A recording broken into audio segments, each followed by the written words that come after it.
Good morning girls.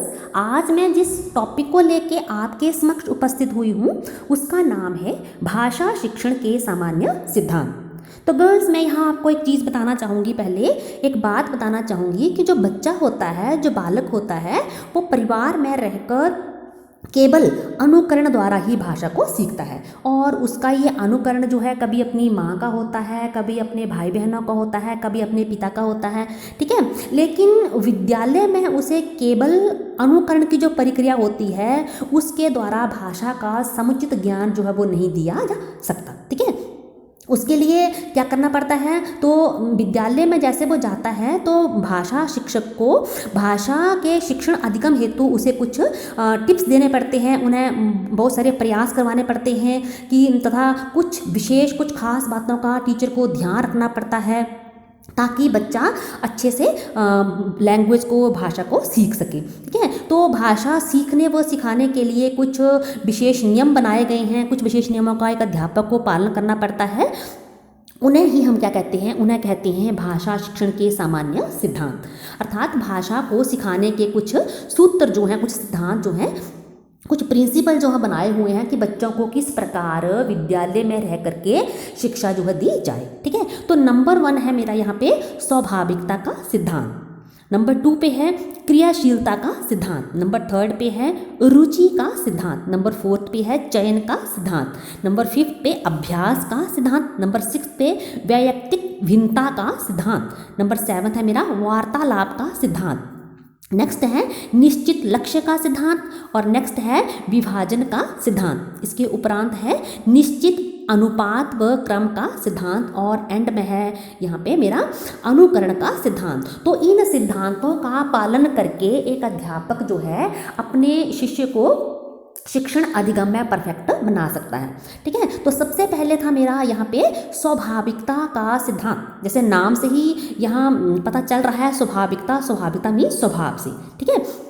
तो इस जो सिद्धांत है, इस प्रिंसिपल जो लैंग्वेज सिखाने का दिया गया है, इसके अनुसार भाषा का शिक्षण जो है स्वाभाविक रूप से होना चाहिए। मतलब बालक, देखो बालक होता है, बालक में सीखने की प्रवृत्ति होती है, सीखने की इच्छा होती है। परिवार में भी वो सबसे पहले क्या करता है, अनुकरण द्वारा बोलने का प्रयास करता है, ठीक है। और माता पिता द्वारा उपयुक्त शब्दों को समझने का प्रयास भी करता है, देखता रहता है कि देखो अब मेरी माँ ने कुछ बोला है, पापा ने कुछ बोला है, ठीक है। देखना, जब छोटा बच्चा होता है तो उसको चाहे बोलना आए या ना आए, वो टक लगा के एक तरफ जो बोल रहा होता है उसको देखता रहता है, ठीक है। इसी प्रकार विद्यालय में भी जब भाषा शिक्षण होता है तो उसके दौरान शिक्षक का ये प्रयास होना चाहिए, ठीक है, शिक्षक की ये कोशिश होनी चाहिए कि वह स्वाभाविक रूप में बालक को भाषा ज्ञान का प्रयोग करना सिखाए। देखो फॉर एग्जांपल मैं यहाँ आपके सामने एक उदाहरण दूंगी कि जैसे बच्चा जब घर में होता है, छोटा होता है, तो वो जब उसे प्यास लगी होती है तो वो पूरा शब्द, पूरा सेंटेंस जो है, पूरा वाक्य जो है नहीं बोल पाता। देखो उसको ना अभी तो लिखने आता है, ना उसको ध्वनियों का पता है, ना उसको अभी स्वरों का ज्ञान है, ना उसको व्यंजनों का ज्ञान है, लेकिन फिर भी वो उसके मुंह से बरबस एक शब्द निकलता है, पा। क्योंकि उसने अपने बड़ों को सुना है, उसने माँ को सुना है, अपने भाई बहनों को सुना है कि पानी को पा बोलते हैं, ठीक है। तो वो क्या बोलता है, वो बोलता है पा, अर्थात क्या चाहिए उसको, उसे पानी चाहिए, वो बोलता है मुझे पानी दो, ठीक है। तो वो पा बोलना सीखता है। तो जैसे ही वो विद्यालय में आता है तो जो अध्यापक होते हैं विद्यालय में भी भाषा शिक्षण का कार्य जो है कैसे करना चाहिए, वाक्य से ही आरंभ करना चाहिए। उसके बाद उसे शब्दों का तथा उसके अंत में ध्वनियों का ज्ञान जो है एक बालक को देना चाहिए, ठीक है। क्योंकि बालक जो है वो परिवार में रहकर सबसे पहले बोलना ही सीखता है। उसे अभी तक ना ही तो पूरी ध्वनियों की जानकारी होती है और ना ही उसे अभी स्वरों की जानकारी होती है। अतः विद्यालय में भाषा शिक्षण के अंतर्गत बालक को पहले मौखिक भाषा का प्रयोग करने में ही सक्षम बनाना चाहिए। जब वो मौखिक शब्द बोलना सीख जाता है, मौखिक लैंग्वेज को, मौखिक बातों को सीख जाता है, तो उसके पश्चात उसको फिर स्वरों का, फिर ध्वनियों का, फिर उसको बाकी चीज़ों का ज्ञान करवाना चाहिए। अर्थात इसमें क्या है कि नंबर 1 जो स्वाभाविकता का सिद्धांत कि पहले बच्चे के स्वभाव को पहचानो, ठीक है, उसके पश्चात उसे आगे का ज्ञान, शिक्षण का ज्ञान दो, ठीक है। नंबर 1 था स्वाभाविकता का सिद्धांत। नंबर 2 है यहाँ पे क्रियाशीलता का सिद्धांत। तो देखो बच्चे जो हैं क्या होते हैं, अ, बचपन से ही क्या होते हैं, एक्टिव होती हैं, ठीक है। अत्यधिक क्या होते हैं, क्रियाशील होते हैं।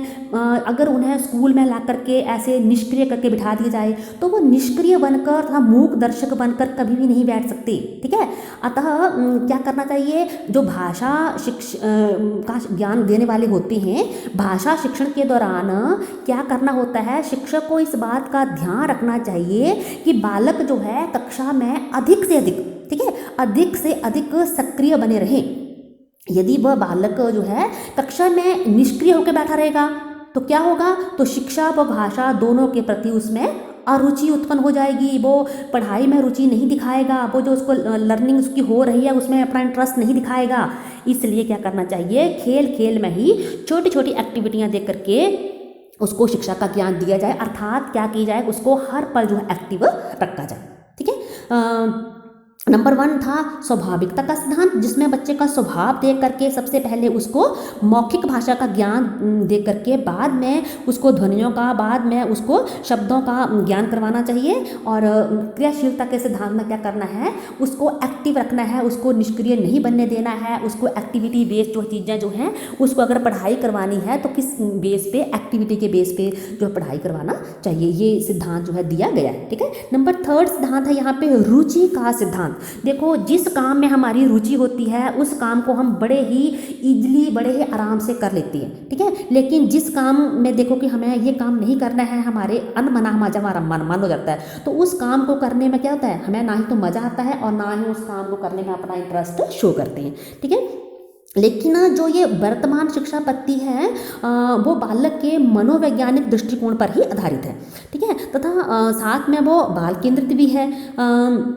देखो, जब तक बालक के मन में भाषा सीखने की रुचि नहीं होगी तब तक वो भाषा सीखने के लिए गंभीर प्रयास भी नहीं करेगा, ठीक है। तो भाषा शिक्षण के दौरान बालक को क्या करना है, केवल भाषाई ज्ञान जो है प्रदान नहीं करना है, बल्कि उसे भाषाई कौशलों का जो उसके चारों भाषाई कौशल हैं उनका विकास करके उनके प्रयोग में क्या करना है, उसे सक्षम बनाना है। तो क्या करना है कि जो उसको करिकुलम दिया हुआ है, जो पाठ्यक्रम दिया हुआ है वो भी उसके अनुकूल हो, लेवल के अनुसार ना, स्तर के अनुसार। मानो कि नर्सरी क्लास का बच्चा है, नर्सरी क्लास के बच्चे को आप एक ऐसी बुक दे दोगे जिसमें कोई भी पिक्चर नहीं है, कोई भी चित्र नहीं, कोई तस्वीर नहीं है, तो बच्चा उसको देख के क्या होगा, उसका मन बुझ जाएगा ना।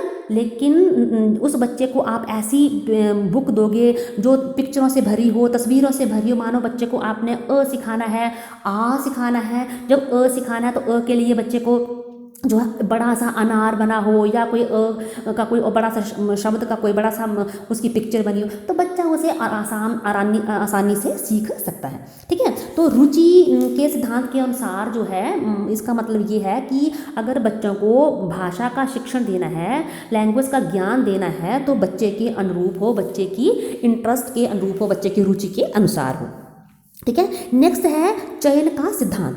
तो देखो, एक टीचर को, एक अध्यापक को भाषा शिक्षण जब बच्चों को करवाना है तो उसमें क्या करवाना है, उसमें सरल से सरल मेथड को लेके आना है, क्योंकि हम सरल विधि से ही बच्चों को आराम से, आसानी से सिखा सकते हैं। देखो, ये जो भाषा शिक्षण है उस भाषा शिक्षण हेतु पाठ्यक्रम में अनेक साहित्यिक विधाओं की रचनाओं को शामिल किया जाता है, ठीक है। उसमें क्या क्या होता है, उसमें कविता होती है, कहानी होती है, निबंध होते हैं, आत्मकथा होती है, जीवनियाँ होती हैं, यात्रा वृत्तांत होते हैं, ठीक है। तो एक टीचर का फर्ज क्या बनता है, जिस चीज़ को वो पढ़ा रहा है उसके अकॉर्डिंग मेथड का प्रयोग करे। मानो उसको एक कविता पढ़ानी है तो कविता पढ़ाने के लिए वो एक गाने का सुर, लय, ताल उसका प्रयोग करके उसको आराम से, आसानी से सिखा सकता है, ठीक है।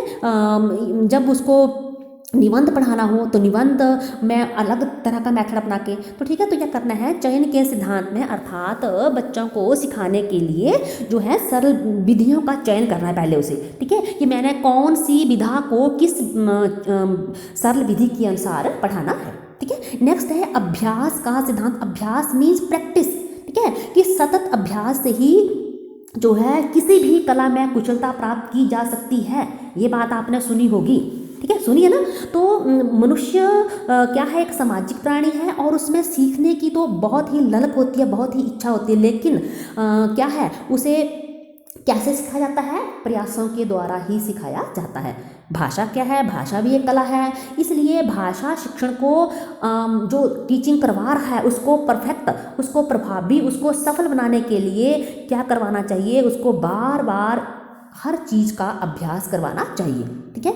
और प्राथमिक और माध्यमिक स्तर के विद्यार्थियों को देखो, आप क्लास में श्रुत लेखन का अभ्यास करवा सकते हैं, जिससे क्या हो, उसकी मिस्टेक्स, जो गलतियां करता है या फिर जिसका लेखन है उसको सुंदर बनाया जा सकता है, ठीक है। विद्यार्थियों को जो पठित विषय के आधार पर अपने विचार, भाव, अनुभव आदि को लिखित रूप में अव्यक्त करने की अवसर प्रदान करवाने चाहिए। देखो, कला जो है हर किसी में होती है, हर बच्चा जो है क्रिएटिव होता है, लेकिन एक टीचर का फ़र्ज़ बनता है, एक अध्यापक का फ़र्ज़ बनता है उसकी क्रिएटिविटी को बाहर लाए, और बच्चे की क्रिएटिविटी को बाहर लाया जा सकता है उससे बार बार प्रैक्टिस करवा के, ठीक है। एक चीज़ को अगर बार बार हम करते हैं ना, तो उससे क्या होता है, उससे जो है हमें आसानी हो जाती है सीखने में। जैसे आपने वो पंक्तियाँ सुनी है, करत करत अभ्यास के जड़मति हो सुजान, रसरी आवत जात ते सिल पे परत निशान, ठीक है।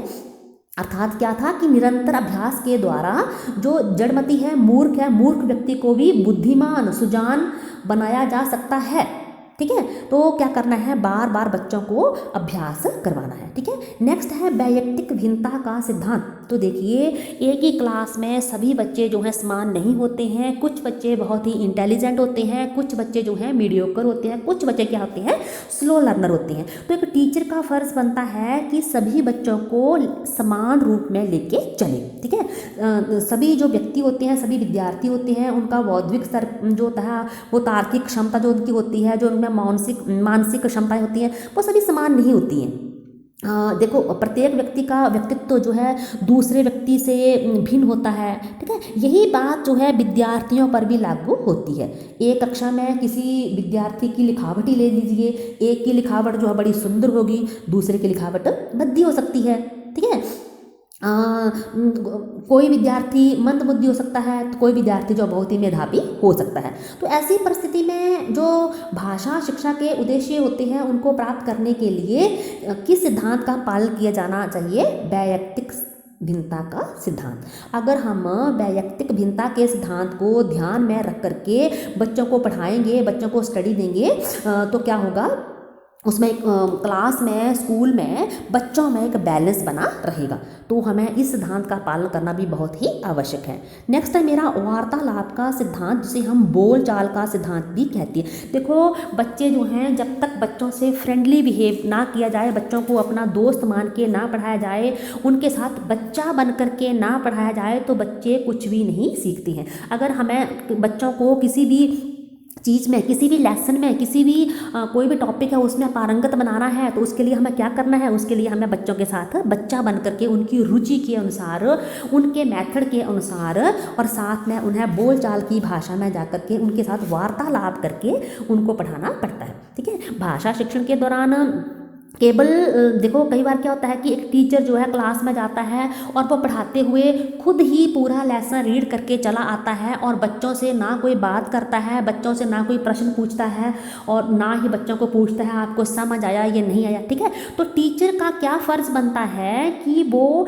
कक्षा के दौरान केवल खुद ही ना बोलता रहे, खुद बोल, ठीक है, खुद बोला उसने, खुद बोल करके बच्चों से प्रश्न करे, बच्चों से पूछे कि बच्चों आपको समझ आया, नहीं आया, समझ आया है तो कितना आया है, मुझे आप जो मैंने पढ़ाया है उसे आप सुनाइए। मानो कि उन्होंने एक कहानी सुनाई है, तो उस कहानी को खुद सुना करके बच्चों से बाद में उसको दोबारा से सुन सकते हैं, ठीक है। तो कौन सा यहाँ सिद्धांत अपनाना है हमें? वार्तालाप का सिद्धांत। नेक्स्ट है निश्चित लक्ष्य का सिद्धांत। तो देखो, भाषा शिक्षण हेतु जो निर्धारित पाठ्यक्रम होता है, उसमें विभिन्न साहित्यिक विधाओं पर आधारित जो है पाठों का चयन किया जाता है, ठीक है। तो प्रत्येक पाठ जो होता है, प्रत्येक लेसन जो होता है, क्या होता है, उसका एक अपना निश्चित उद्देश्य होता है, ठीक है। मानो कि उदाहरण के लिए हम कविता को ले लीजिए, ठीक है। तो कविता बच्चों को क्यों पढ़ाई जाती है?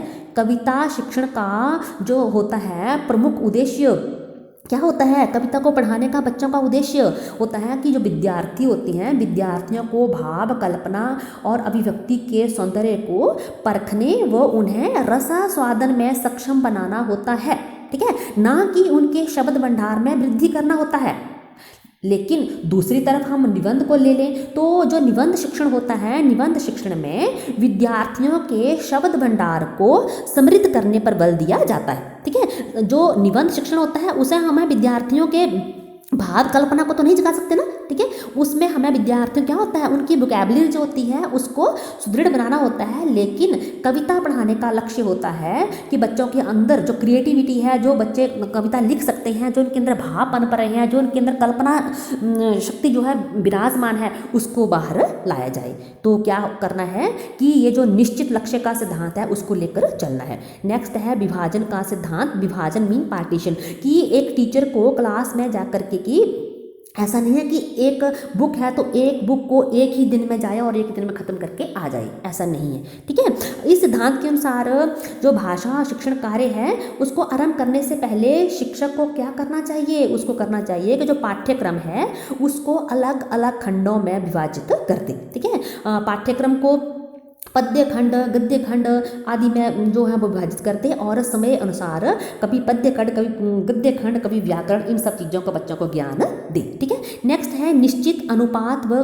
क्रम का सिद्धांत। तो देखो जो है बालक परिवार के परिवेश में जब रहता है तो वो क्या करता है, वो अनुकरण के द्वारा भाषा सीखने का प्रयास करता है। वो भाषा को सीखता है किसके आधार पर, अनुकरण के आधार पर। और ये वो सबसे पहले एक मानो कि पहले जैसे मैंने बोला था, आपको एक उदाहरण दिया था कि वो पा बोलता है, ठीक है।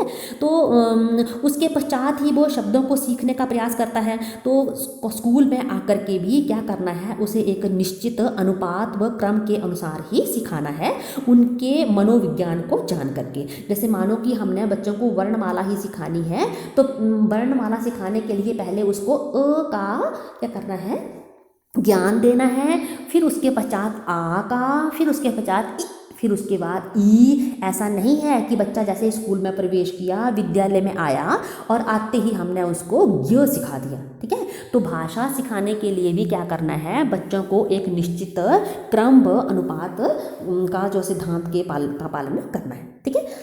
पहले क्या करना है, पहले बच्चों को अर्थ ग्रहण करने में सक्षम बनाना है, उसके पश्चात उन्हें अपने भाव और अभिव्यक्त करने में सक्षम बनाना है। और एंड में है हमारा ये अनुकरण का सिद्धांत। तो अनुकरण पता ही है आपको, इमिटेशन इसको बोलते हैं, नकल बोलते हैं। तो अनुकरण करना जो है, जो बच्चे होते हैं बाल स्वभाव होता है, ये तो देखो अनुकरण जो है बाल स्वभाव का एक अभिन्न अंग है, ठीक है। घर के परिवेश में रह करके ही बालक जो क्या करता है, अनुकरण द्वारा भाषाई ज्ञान प्राप्त करता है। अतः उसकी जो इस प्रकार की मनोवृत्ति होती है उसी को आधार बना करके भाषा शिक्षण में अनुकरण का सिद्धांत जो है अपनाया गया, कि ये सोच करके कि बच्चा जो है अनुकरण द्वारा सीखता है। क्योंकि बच्चे को परिवार में ले लीजिए, परिवार में वो अपने माँ बाप का अनुकरण करके सीखता है, उसी लिए ये जो शिक्षण में भी अनुकरण के सिद्धांत को अपनाया गया है। तो स्कूल में आकर के, विद्यालय में आकर के भी भाषा शिक्षक का ये प्रयास होना चाहिए कि विद्यार्थियों के जो उच्चारण दोष होते हैं, जो उच्चारण वो सही ढंग से नहीं कर पाते हैं, उनको दूर करने हेतु उनके समक्ष जो है, उनके सामने जो है शुद्ध व आदर्श उच्चारण प्रस्तुत करें, ठीक है। कि उन्हें उच्चारण करने का सही ज्ञान सिखाएं, साथ में खुद बोलें, उसके पश्चात उनको बोलने के लिए बोलें कि आप भी पीछे पीछे बोलो। तो क्या करते हैं बच्चे जो है अनुकरण द्वारा अच्छा सीखते हैं। तो इस प्रकार संक्षेप में मैं इतना ही कहना चाहूँगी। इतना हम कह सकते हैं कि भाषा शिक्षण के ये जो सिद्धांत मैंने गिनाए हैं 11, इन सिद्धांतों का पालन करके एक शिक्षक जो है बालकों में अपने सभी जो भाषाई कौशल होते हैं उनका विकास कर सकता है, ठीक है। कौन कौन से गिनाए हैं, तो सबसे पहले था हमारा स्वाभाविकता, उसको आपने स्वभाव से जोड़ना है। क्रियाशीलता, उसको आपने एक्टिविटी से जोड़ना है। रुचि का सिद्धांत, उसे आपने इंटरेस्ट से जोड़ना है। चयन का सिद्धांत, उसे आपने सरल विधियों से जोड़ना है, मेथड से जोड़ना है, अभ्यास का सिद्धांत प्रैक्टिस से जोड़ना है, वैयक्तिक भिन्नता का सिद्धांत को आपने इंडिविजुअल डिफरेंसेस से जोड़ना है, वार्तालाप का सिद्धांत को आपने बातचीत से जोड़ना है, निश्चित लक्ष्य के सिद्धांत को आपने एक अनुपात से, एक क्रम से कि इस बच्चे को सीक्वेंस में सिखाना है। ठीक है, विभाजन का सिद्धांत की पाठों की जो विभाजन करके पाठों का अलग अलग उसका करके। ठीक है, नेक्स्ट आता है मेरा लास्ट में ये जो है अनुकरण का सिद्धांत। तो बच्चे जो है इमिटेशन से सीखते हैं, नकल से सीखते हैं, इसलिए अपने शिक्षण के दौरान एक टीचर को इन सब सिद्धांतों का पालन करना बहुत ही अनिवार्य बन जाता है।